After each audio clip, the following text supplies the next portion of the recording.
Yo guys, for today's video guys, dito tayo ngayon sa Masil Pasig Restaurant. Yun, libre tayo ng gulay. Korean Charcoal Grill Restaurant.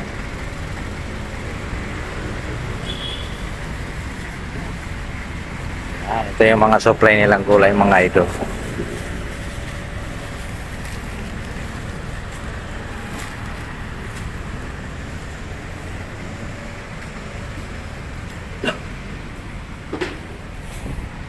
Ito yung idol, Korean radish, tapos labanos.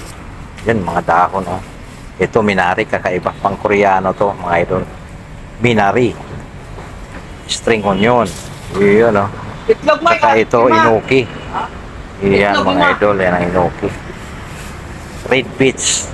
Yan, mga pang Koreano yan.